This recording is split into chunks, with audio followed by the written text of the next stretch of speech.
This is the second part of the first lecture, Urban Design and Urban Transformation.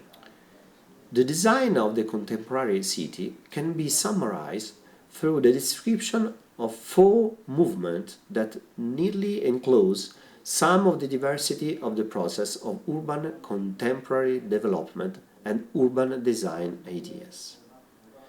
Traditional urbanism looks back to an age of grids, public square, moderately dense housing and pedestrian corridors, based on a critique of the placeless of the modern vehicular city and of urban sprawl. Traditional urbanism attempts to recover what it regards as a more authentic urban framework. Conceptual urbanism adopts a more radical attitude, attempting to shake off assumption of what the city was, is, or should be, and to appreciate the fluid instabilities of cities as well as the inertia of material residue. Instead of denouncing the chaos and congestion of contemporary urban life, conceptual urbanists experiment out from disruption and disorder. Marketplace urbanism is characterized by the immense financial, technological and political energies developing at those nodes of dynamic intensity coalescing around the intersection of major freeways atop tens of thousands of acres of farmland or wasteland on the border of existing cities. Both the scale of suburban development and the economic power of edge cities are seen as proof of their harmony with popular values. Pragmatism is identified with what sells. Social urbanism, a critic of most aspects of contemporary American cities, particularly the unequal consequence of capitalism of goods, highlighting the areas of the city from which capital ignores or flees. These areas are seen as an accusation against the continued denigration of urban life at the hands of an unequal concentration of capital, relentless competition between business and real estate, and incessant social movement. The object of contemporary urban design is the post-industrial city, a different way of indicating what the historian François Choe defined as the post-urban city.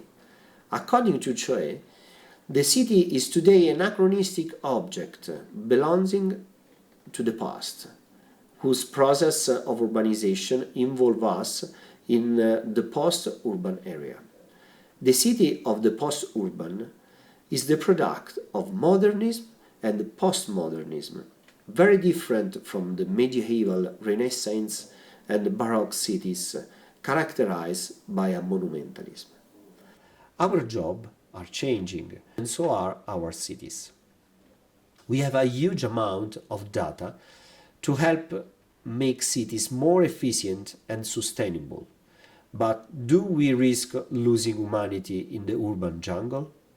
A large group of American scholars have defined Los Angeles as the archetypal post-industrial or postmodern city. The School of Los Angeles claims that the post-industrial cities are increasingly fragmented in their shape and chaotic in their structure, generated as they are by different processes of urbanization, of historical stratification. A key issue is therefore that of fragmentation both in terms of urban form and economic and social geographies. The post-industrial cities is a complex patchwork of growth and decline, concentration and decentralization, poverty, and extreme wealth are juxtaposed. While its downtown may maintain their dominance of some high-level service, function, back office, corporate plazas, research and development at university campuses, malls, airport and logistic zone, and retail, leisure and residential space spread farther and farther around the metropolitan core. The first contribution to this model is the car. The reshaping of the post-industrial city form outlined by the Los Angeles School can only be applied to the US cities. It is very complicated to apply it to those European cities that have significant physical and socio-economic heritage of previous urbanization, stratification and historical permanence, a legacy that defines resilience to restructuring in the style of Los Angeles. The presence of the plazas and squares, many of pre-modern foundation, which remain important center of activities. Complex street patterns, reflecting ancient pattern of settlement and long, slow growth. High density and compact shapes resulting from high levels of urbanization, a long history of urban development, the constraints of defensive walls, and, more recently, strong planning regulation limiting lateral growth. Low skylines, constrained by historical materials and technology, and by planning and building codes preserving the dominance of important buildings. Stable social and physical neighborhoods. Europeans move house much less frequently than Americans, and due to past of durable construction materials, the physical life cycle of neighborhoods tends to be longer. The scars of worth, defensive hilltop sides and city walls limited and shape the growth of modern cities. Symbolism. The heritage of a long and heterogeneous history includes a rich variety of valued symbols in the built environment and the historical area. A tradition of municipal socialism. European welfare states generally provides or have provided a broad range of municipal services and amenities, including public transport and transit system and housing. The context in which contemporary urbanism operates is that of the transformation of urban form, resulting from the transition from the industrial area to the post-industrial and informative one. Today, it is not yet easy to understand how the city of the information age will develop.